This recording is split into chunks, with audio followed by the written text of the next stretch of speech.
Hi, I'm Lauren from LSP Actions. In this tutorial, I'm going to show you how to add one of our arch texture overlay backgrounds using Photoshop or Photoshop Elements by hand. If you haven't already, you can watch video tutorial number 1 for these actions, these complementary actions I've put together for you that do most of the editing for you. But if you want to edit by hand, or if you're using an older version of Photoshop or a limited version such as Elements, this is how you do it by hand. So open up your image in Photoshop. Locate the arches on your computer.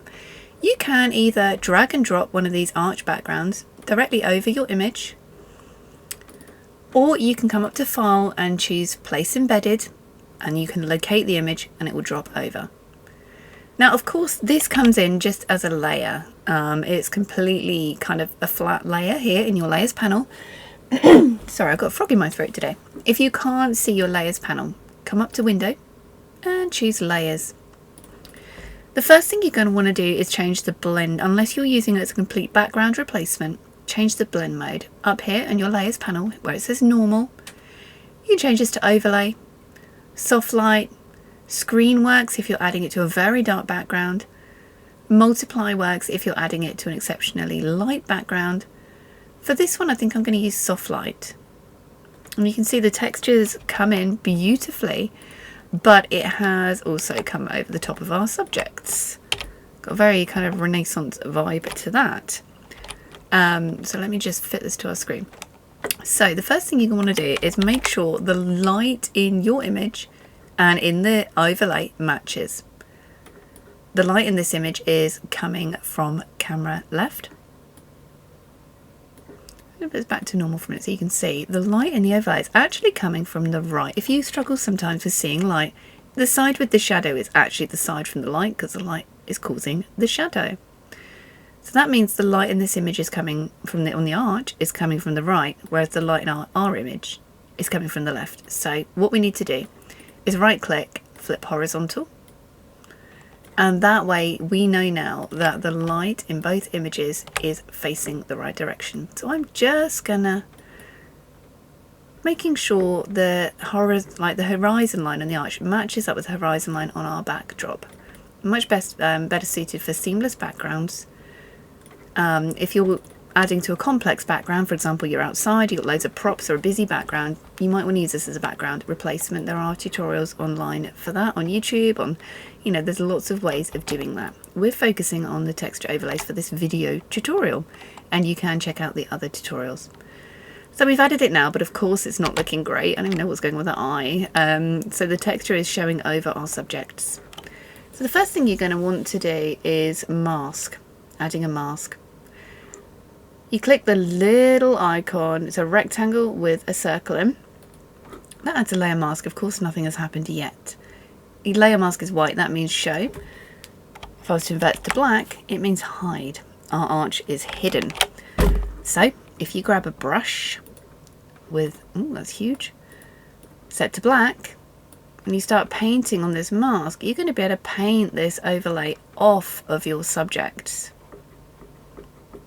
And you can do that by hand. If you're doing it by hand, I do recommend zooming in and making sure you've got a good solid paint job going on there.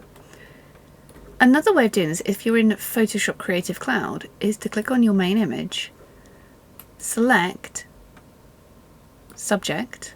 Unfortunately, Elements does not have this option at the moment.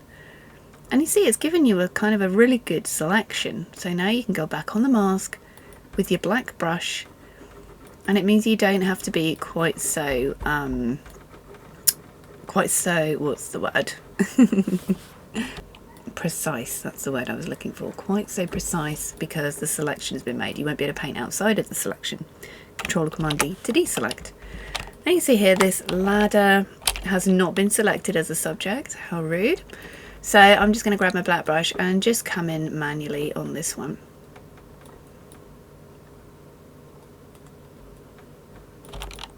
So white to show the texture and black to hide it. So that's done a really good job. And if you want to unlink this layer, I see it's locked. So at the moment, if I was to move this around, it would also move our, can you see our subject cut out there? So what you can do, hit the little lock icon And that means now you can move this independently while you've made your subject selection. So I'm just gonna move this around a little bit so it kind of is working well with our image, and I'm really happy with that. And that's good. So if you wanted to use this as a background replacement, you'd have to have it on normal blend mode, but of course for this image I just don't think that works. I think, you know, you have to have a very specific image where it matches, so you'd want the background a lot lighter to match this arch. So I'm going to go back to soft light because I'm really happy with that. So that's how you would add it by hand using Elements or Photoshop, or if you just prefer to add by hand instead of using actions, you can do it that way. You just add it in mask, change your blend mode. Please do watch the video tutorials for the actions that come with this though, because I think they will really help you to get this done efficiently. And if you use Elements, I really do, I'm not affiliated with Photoshop in any way, but I do recommend Photoshop Creative Cloud. It has so many more features to make your editing easier and more beautiful. So I really hope this helps. Please do watch the other video tutorials. There's lots of things you can do with these. And I can't wait to see what you do. Please post in the LSP Actions editing group on Facebook because I'd love to see. I'm Lauren, thanks for watching.